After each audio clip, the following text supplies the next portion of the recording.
نحمدہ و نصلی علی رسولہ الکریم۔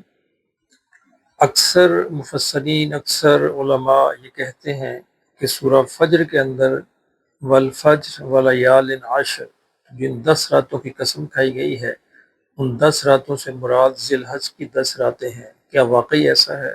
اس پہ آج ہم تھوڑی سی بات کرتے ہیں کہ ولیال عشر، 10 راتوں کی جو قسم کھائی گئی ہے، اس سے مراد یہ ذی الحج کی 10 راتیں ہیں۔ یہ ایک مستند بات نہیں ہے، یہ رائے ہے۔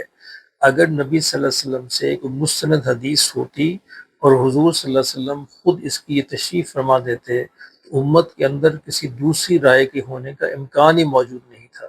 ظاہر ہے سارے اسی بات کو تسلیم کرتے، لیکن چونکہ نبی صلی اللہ علیہ وسلم سے کوئی اس طرح کی صحیح یا مستند روایت موجود نہیں ہے، اگرچہ یہ کہا جاتا ہے، بعض مفسرین نے اس پہ لکھا ہے، لیکن سوچنے کی بات یہ ہے کہ اگر ان 10 راتوں سے مراد ذی الحج کی یہی 10 راتیں ہوتی اور حضور صلی اللہ علیہ وسلم نے اس کو فرما دیا ہوتا تو امت کے اندر اس کے بعد کوئی دوسری رائے بنتی ہی نہ۔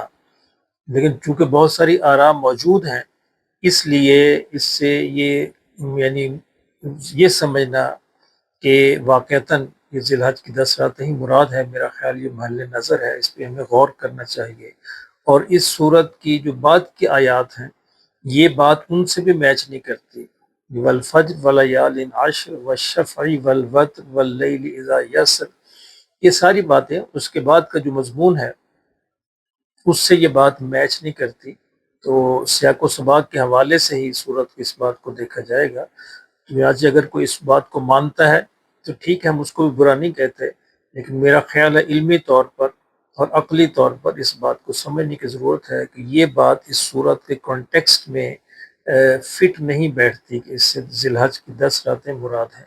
اگرچہ ذی الحج کے 10 ایام کی فضیلت اپنی جگہ موجود ہے، لیکن اس کو قرآن مجید کی اس آیت سے ثابت کرنا میرے خیال میں اس کے بارے میں ہمیں دوبارہ سے غور کرنے کی ضرورت ہے۔ اللہ پاک ہمیں عمل کی اور صحیح علم کی توفیق عطا فرمائے۔